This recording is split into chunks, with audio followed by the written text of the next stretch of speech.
Reiterate that the danger of the Islamic State and terrorism in Libya is one that threatens Tunisia, Algeria, Egypt, Chad, Niger, and Sudan, and all the neighboring states.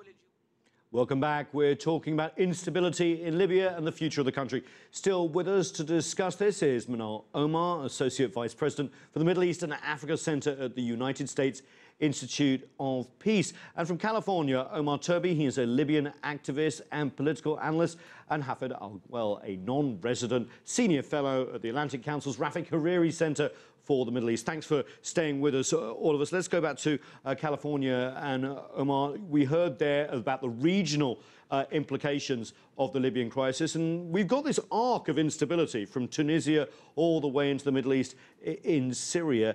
Are there also regional actors poking around in Libya? And how can we get this back on track in terms of the Arab League and elsewhere?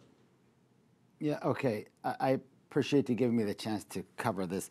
I respectfully want to disagree with my good friend Hafed, who had just said that giving arms to the current HOR would be a mistake, and recognizing them be a mistake. Well, I would be reluctant to hand them weapons, for sure. But if we can have some mechanisms to know and put in place the proper mechanisms for the use of the arms going forward, the only option that I think we should exercise is legitimacy. The HOR in Tripoli is a terrible legislative body. There is corruption going on. You mean in Tobruk, yeah.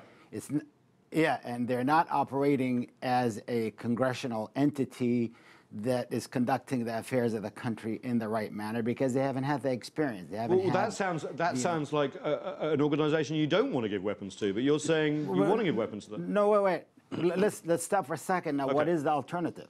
What is the alternative? You know, alternative is having a defunct that is not elected body in Tripoli run the affairs of Libya and have the extremists who run it in Tripoli continue to impose what they want to and don't even want to come to the table and agree into any of the terms of this recent July agreement. So let's face it. Omar, just let me put it to you. Let me put this to you then. So is the answer perhaps the Arab League carrying out targeted airstrikes with the backing of the wider international community and not flooding Libya with weapons on the ground? There has been some discussion of this. But see, the Arab League doesn't, again, you have another body that hasn't really had a good history of success intervening in any other Arab country. But you're right about regional players. For instance, Turkey. I mean, I cannot understand why Turkey is supporting extremists in Libya. That is a puzzle to me. And the United States, because Turkey is an important member of NATO, is either looking the other way or thinking maybe Turkey's doing the right thing. This is. I mean, I'm telling you, I think I'm a student of what the United States government and the foreign and the Western world, actually, I should say, think and their foreign policy. But I can tell you one thing, they don't know what the heck they're doing. Well, they don't really know what they're doing. They don't really have any good policy going forward. For them to think that maybe the Muslim Brotherhood may be an alternative. Well, I mean, they don't even understand the convoluted relationship that now exists between ISIS and the Muslim Brotherhood and the Ansar al-Sharia. There's, you know... I want to bring Manor in here. Go ahead. ISIL, obviously on the map, this has got the West's attention as well as obviously the wider region as well. Why is the US and others have at least some strategy in Syria and Iraq, but it seems the absence of one when it comes to Libya and ISIL? I think that in terms of the defeat to degrade ISIS, which is one of the predominant objectives of the president, has been very... The U.S. president. The U.S. president has been, you know, somewhat confusing in terms of where is the focus. As you mentioned, the primary focus is in Iraq and Syria because that's where most of the borders in the state has declared itself, whereas right now people are really wondering in terms of Libya how much of it is directly tied to ISIS versus other extremist groups that are emerging. But it's right on the Mediterranean. I mean, this is like right next door to Italy. It's the same with the the migrant crisis? I think that is exactly the point, is that a proximity really makes ISIS irrelevant. Whether it's a less extremist group, and you're seeing very many different shades of extremism emerge in Libya. Now, whether it's exactly ISIS or not is an irrelevant topic. You're seeing extremism rise, you're seeing fragmentation, you're seeing what most people would classify as a failed state in terms of Libya, and it's on the brink and right on the edge of the Mediterranean. So in many ways, the ISIS argument can be one that leads us down a rabbit hole of discussing is it real or isn't it, without really looking at the need to intervene in Libya. I think the crucial element is, until now, everyone is only looking at some type of intervention that involves military.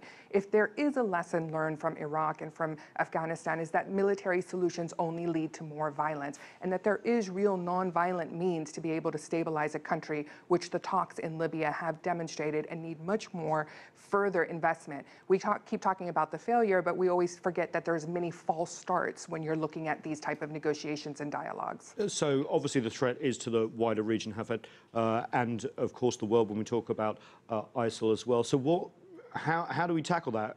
Arab League airstrikes backed by the West? I agree with Manal on her description of the irrelevance of proximity and sort of the convoluted situation we find ourselves in. 2 years ago with Anand on this very show, my great colleague, yeah. We spoke about the potential danger Libya presents to really 3 major regions of the world. And I remember describing it as North Africa, Sahel African countries, which is Chad, Niger, and so on, as Manal mentioned, and the Mediterranean and Southern Europe. The size of the country and the resources under it make it either potentially stabilizing anchor or a destabilizing anchor. And this is really what is happening now. We reached this. So this is not something that is new or strange, or this is something that was expected and discussed even on television programs like this one 2 years ago. Now, so what you're saying, it's been a slow motion train wreck that everyone could have stopped. Can I just bring in Omar Turbi here? I'm going to ask a controversial question because I know you lobbied against his for his ousting. But is the average Libyan worse off or better off than they were under Muammar Gaddafi? It's a very poor comparison because the Gaddafi regime was very brutal. People couldn't speak freely, but it's a very different dynamic now, completely different dynamic. And should we, going forward, wishful thinking that we should have, there are many people that say, oh, we wish Gaddafi was still around. The security was actually better. It's an evolution. It's going to take us some time. It's not going to happen overnight. The whole region is evolving. And it may take us 30 years before we see any stability in that region. It may take us a few years. But I think we need involvement. And, I want to say this, that I do say to many people that I get, go in front of, whether it be Congress or foreign policy decision makers, when we have unemployment in the United States hitting 12 to 15%, we have chaos in the streets. We have pillaging, we have stealing, we have people doing all kinds of stuff. We have a region that's suffering from unemployment. We have many, many youth in their prime time and prime life doing nothing, have nothing in store for them in the future. And you have unemployment rates of upwards of 50, 60%.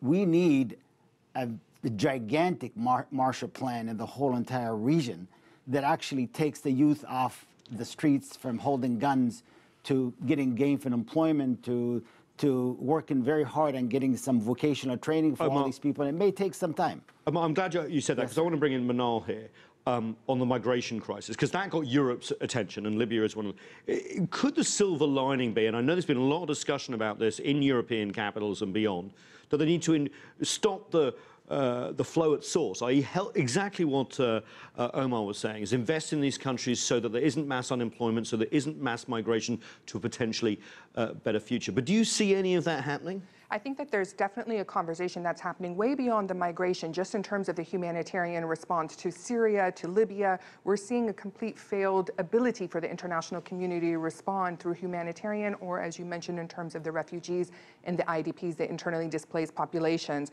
What we're recognizing is that these humanitarian and migrant policies cannot replace political solutions inside countries. And that's what Libya needs. It needs a political solution. It doesn't need another military intervention. It doesn't need any other further fragmentation. It needs a political solution that leads towards the transition.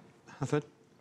2 points. One is Omar's statistics are correct, but this is a discussion that's been going on, I can assure you, as a member of the World Bank at that time, since 2001.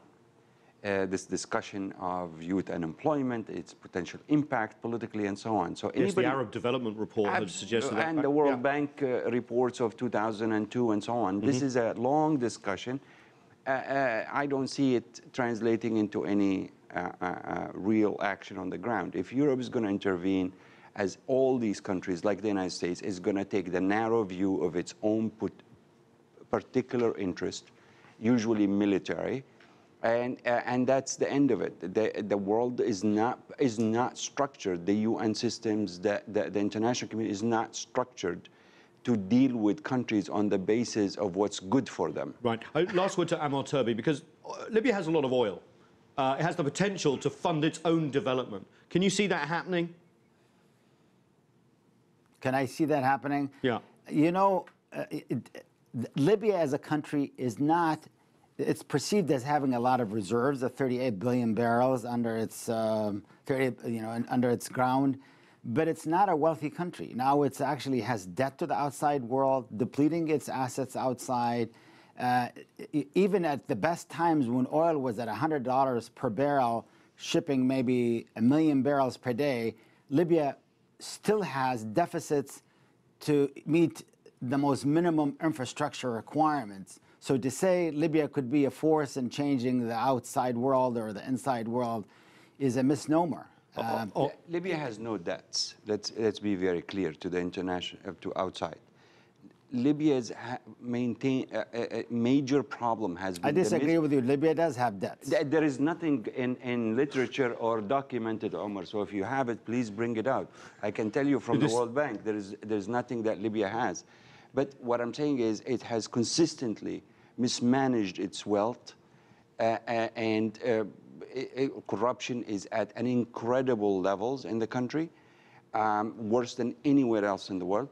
And I think that's your biggest problem in Libya. One last thing about this subject, the entire subject, is that no country in history has been able to get out of the mess it's in, like Libya is, without an outside intervention.